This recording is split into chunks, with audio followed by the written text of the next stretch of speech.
Hello everyone. Welcome back to my channel.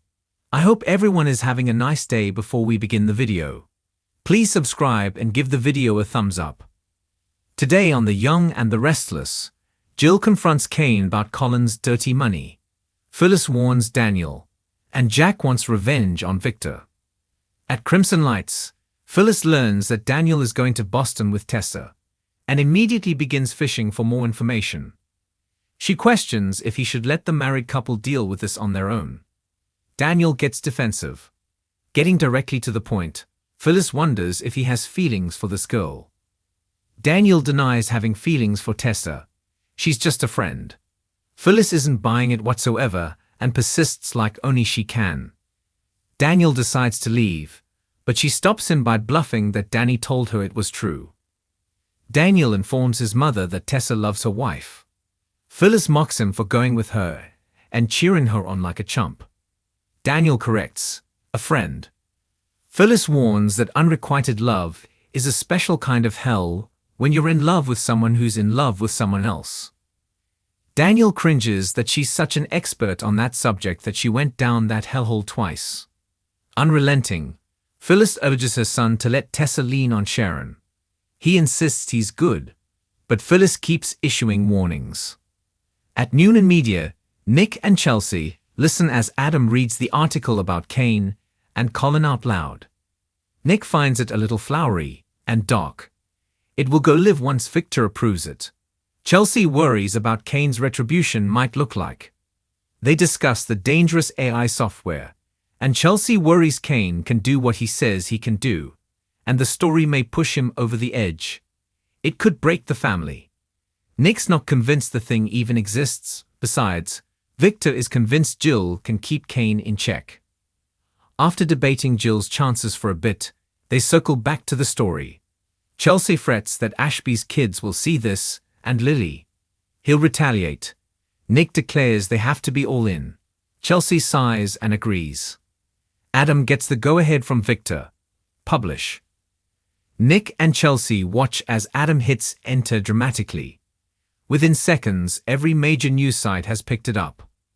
On the Kane train, Jill forces Jack to leave and warns Ashby about the little chat they're about to have. She explains that what Billy told her was bad enough, but Victor told her something outrageous. She confronts him about Colin scamming a woman to get the chateau. Kane repeatedly avoids answering her question, and she grits, "Is it true, Kane? Why did he call Victor's bluff?"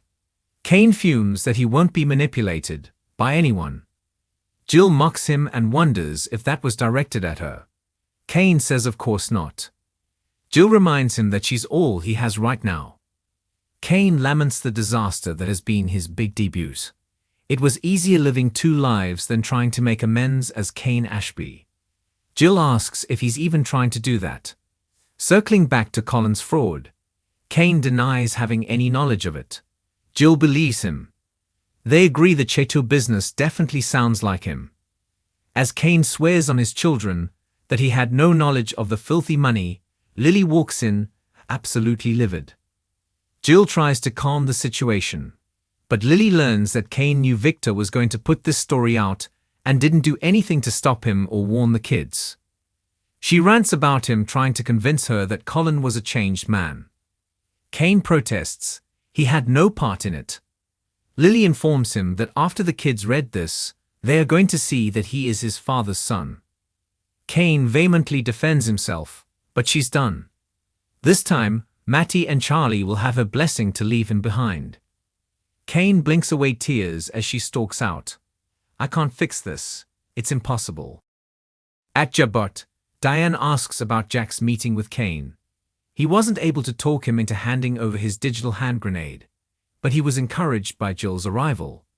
His instincts tell him that things are going to go their way. Jack insists Kane is at a crossroads. He knows now he went about everything the wrong way. Diane's skeptical, but Jack is certain he saw a chink in the armor.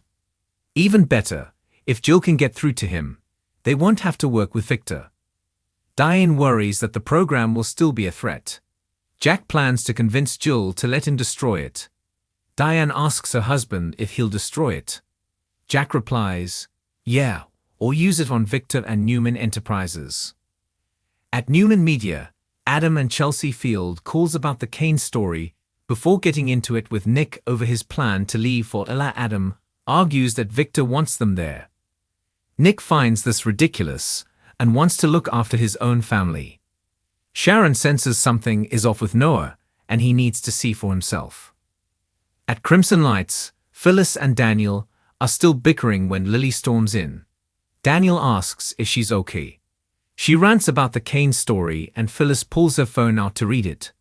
She sarcastically thanks Phyllis for being one of the reasons why her ex-husband refuses to go away.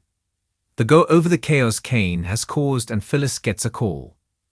On the Kane train, Jill tries to convince Ashby he can turn this all around.